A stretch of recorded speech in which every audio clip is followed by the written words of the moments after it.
मेरे YouTube channel के मेरा साहित्य संसार के समस्त सम्मानीय दर्शकगण एवं श्रोतागण को मनीषा चौधरी का प्यार भरा नमस्कार। आज जो मैं कविता आपके समक्ष प्रस्तुत करने जा रही हूँ, यह मैंने एक शिक्षक दिवस के अवसर पर लिखा था और जितने भी समाज में शिक्षक वर्ग है, कोरोना काल में उन्होंने जितने ज़्यादा संघर्ष वाला समय बिताया है, उस पर मैंने ये कविता केंद्रित करके लिखी है। तो जितने भी शिक्षक गण या शिक्षक समुदाय इस कविता को पढ़ रहे होंगे, यदि वे मेरे इस विचारधारा से अवगत होकर इस विचारधारा को समर्थन देना चाहते हैं, तो मेरे इस चैनल को अवश्य लाइक, शेयर, फॉरवर्ड और सब्सक्राइब कीजिएगा। आप सबसे मेरा पुनः निवेदन है कि आप लोग मेरे इस चैनल को सब्सक्राइब कीजिएगा। तो यह कविता मैंने लिखी है शिक्षकों को केंद्रित करते हुए। हर एक शिक्षक उस कोरोना काल में इस दौर से गुजरा है, इसलिए मैंने ये कविता आपके समक्ष प्रस्तुत करने जा रही हूँ। कविता का शीर्षक है शिक्षिका की व्यथा क्यथा। मैं एक शिक्षिका हूँ, मुझको अपनी इस पदवी पर गर्व है। मैं एक शिक्षिका हूँ, मुझको अपनी इस पदवी पर गर्व है। त्रिदेव से भी कद ऊंचा है मेरा, इस बात का भी मुझे गर्व है।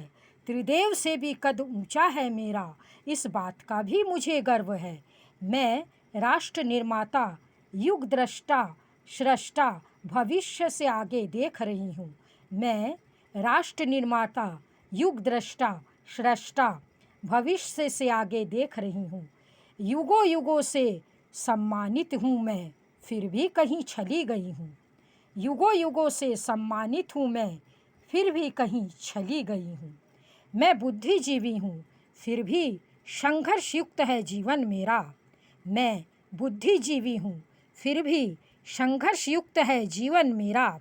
हार कभी ना मैंने मानी, चाहे रुक जाए जीवन धारा।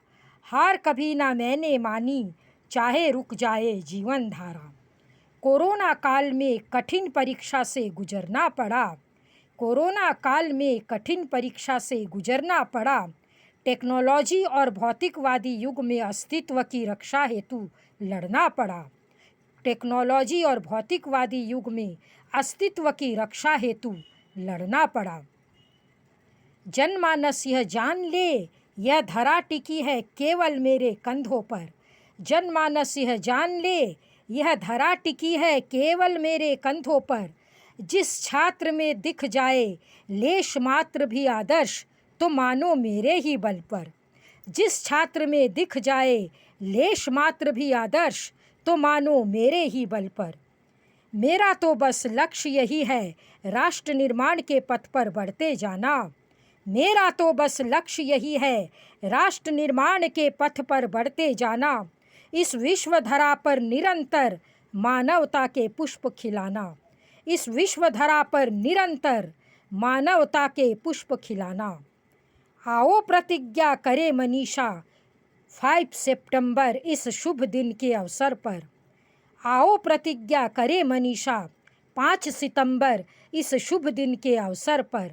कर्तव्यनिष्ठ हम बढ़े सदा, अपने इस शुभ पावन पथ पर। कर्तव्यनिष्ठ हम बढ़े सदा, अपने इस शुभ पावन पथ पर। एक शिक्षिका होने के नाते मैंने भी इस दर्द को झेला है, इसलिए उस दर्द के समय कुछ पंक्तियाँ मेरे मन में उमड़ कर आई, तो उसी पंक्तियों को मैंने कविता का रूप देकर आप सबके समक्ष प्रस्तुत करने की कोशिश की है। इसीलिए आप सबसे पुनः मेरा निवेदन है, खासकर जितने लोग शिक्षक गण हैं, जितने लोग शिक्षक हैं, मैं भी एक शिक्षिका हूँ, तो जो मेरे इस विचारधारा को मानते हो वो ज़रूर इस चैनल को लाइक, शेयर, सब्सक्राइब करें। धन्यवाद।